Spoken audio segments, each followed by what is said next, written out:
భగవద్గీత అధ్యాయం 1 శ్లోకాలు 6 నుండి 10 వరకు. భగవద్గీత అధ్యాయం 1 శ్లోకం 6. యుధామన్యుశ్చ విక్రాంత ఉత్తమోజాశ్చ వీర్యవాన్ సౌభద్రో ద్రౌపదేయాశ్చ సర్వ ఏవ మహారథాః. సారాంశం: ఈ శ్లోకంలో దుర్యోధనుడు ద్రోణాచార్యునికి పాండవుల సైన్యంలో ఉన్న మహాయోధుల గురించి చెప్పడం కొనసాగిస్తాడు. యుధామన్యుడు, ఉత్తమోజ, అభిమన్యుడు, సుభద్ర కుమారుడు మరియు ద్రౌపదికి పుట్టిన కుమారులు వీరందరూ మహారథులు అని తెలియజేస్తాడు.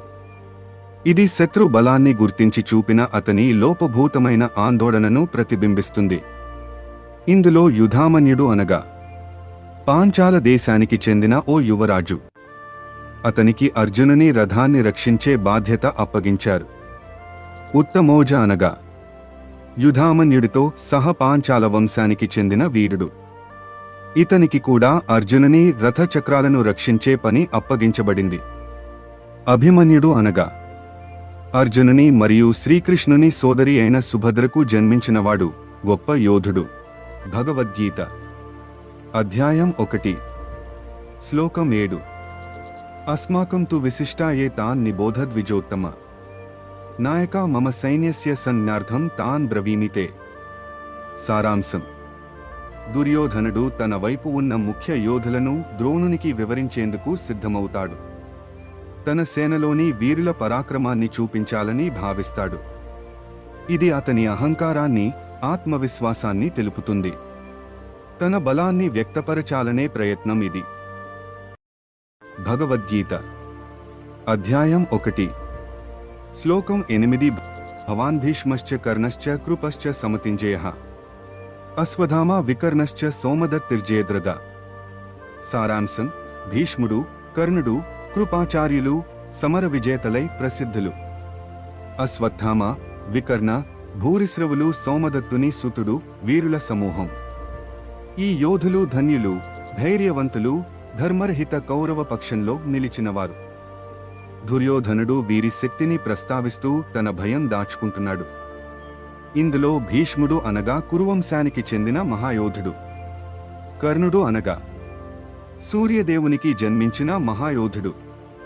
కృపాచార్యుడు అనగా కౌరవులు మరియు పాండవులకు గురువు.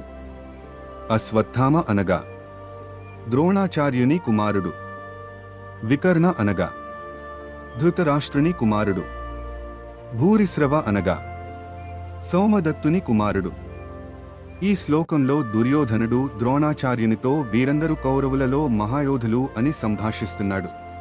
భగవద్గీత అధ్యాయం 1 శ్లోకం 9. అన్యే చ బహవః శూరా మదర్థే త్యక్తజీవితాః నానాశస్త్రప్రహరణా సర్వే యుద్ధవిశారదాః.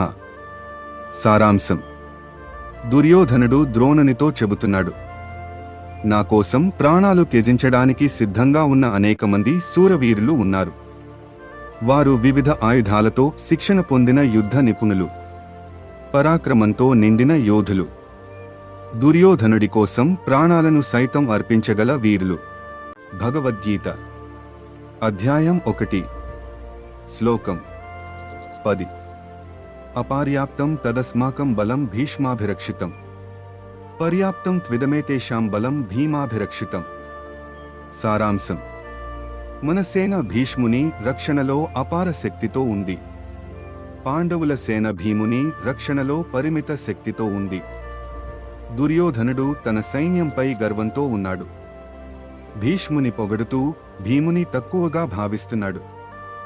ఇందులో భీష్ముడు అనగా బ్రహ్మచర్య ప్రతిజ్ఞ తీసుకుని జీవితాంతం రాజసింహాసనం ఆశించకుండా జీవించినవాడు. శాంతను మహారాజు గంగాదేవిల కుమారుడు. పాండవులకు మరియు కౌరవులకు ముత్తాత. యుద్ధంలో కౌరవులకు సేనాధిపతిగా ఉన్నాడు. భీముడు అనగా పాండవులలో ఒకడు. యుద్ధంలో పాండవులకు సేనాధిపతిగా ఉన్నాడు. ఇలా మనకు భీష్ముడు ఉన్నాడు కాబట్టి మన బలానికి కొలమానం లేదు.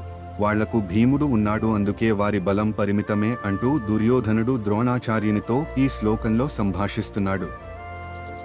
ప్రతిరోజు భగవద్గీత శ్లోకాల కోసం మా ఛానల్కి సబ్స్క్రైబ్ చేసుకోండి. ఈ శ్లోకం నచ్చినట్లయితే లైక్ చేసి మిత్రులతో షేర్ చేయండి. జై శ్రీకృష్ణ.